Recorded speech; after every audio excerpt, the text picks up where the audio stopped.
Hi, welcome to another edition of Trending Now right here on Switch Up TV. I'm Shah Shamshiri, and today with me is Mr. Paul Jambunathan.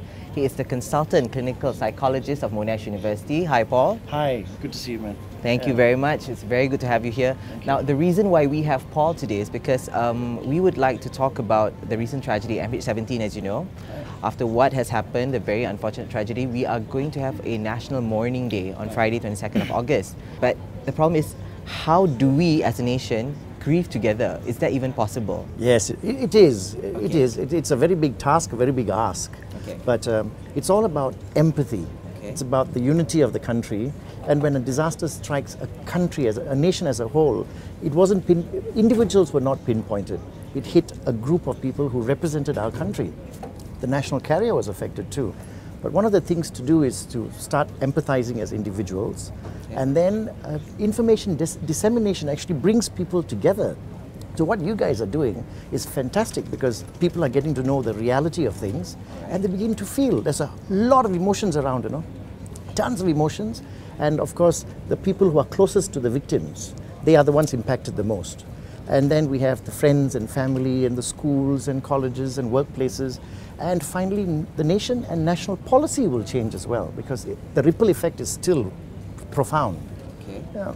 How do we effectively support the people who are actually, directly or indirectly affected? You have some friends, you may know some friends of those who actually passed on in the flight, or maybe family members. So, how do we effectively support them actually? The main thing is to develop an empathic kind of approach, but try and understand. It'll never be the same, but you've got to try to understand what they may be going through.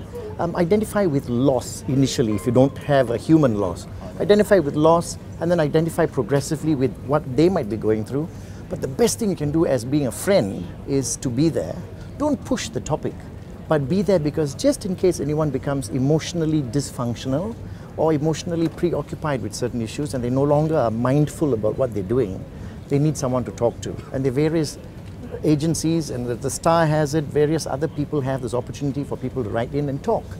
Professionals, all that, but just you be there and sensitively. To make sense of the whole tragedy, a lot of people now are a bit traumatized, I'm sure, especially if you want to talk about young children, even adults. Some are traumatized to take the plane because they're worried it's not safe. Very natural. Some people are just worried that their family members, when they go on board a plane and then they might not come back. So how do you get some sort of reassurance for them to no longer be afraid, no longer be traumatized? Is there a way? Right. Now, actually it'll sound very simplified, but the best way is for people to understand processes, information about the aircraft, information about how the whole system works, and leaving out the bad guys for now. Neutrally, if all things being equal, how things function. Many people are scared and afraid, not just children. But one of the things like masks could do, for instance, or anyone for that matter, systematically desensitize people into aircraft, or being in an aircraft, or watching aircraft.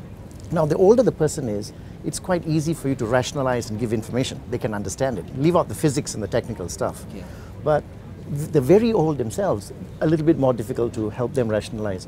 But young ones who don't understand, give them toy aeroplanes, play with the toy aeroplanes and say, aeroplane crashed, aeroplane fell, and bad guys did this to aeroplane. So it's not the aeroplane, it's the bad guys. Now the aeroplane itself, they start playing with it, understanding issues. If we can if we can obtain a cabin where you can actually simulate passengers being in a cabin, give these youngsters, and anyone for that matter, a good time in the cabin, because they'll feel enclosed. You can simulate the whole, they don't have to go to the cockpit, but simulate being in a cabin and desensitize them, give them a cup of tea, have some fun, and let them come back again, touch an aeroplane. So there are various ways you can actually systematically desensitize. It's a therapeutic way of doing things. But that's for kids. How about adults? Adults, you try rationalization first. Good information, and there's something called cognitive behavioral therapy. How you think and what you think makes you act.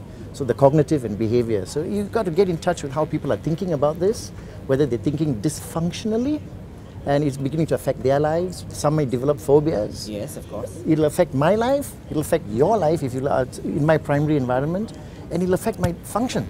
So I become dysfunctional, filled with a lot of problems. Identify those problems and then start working on it.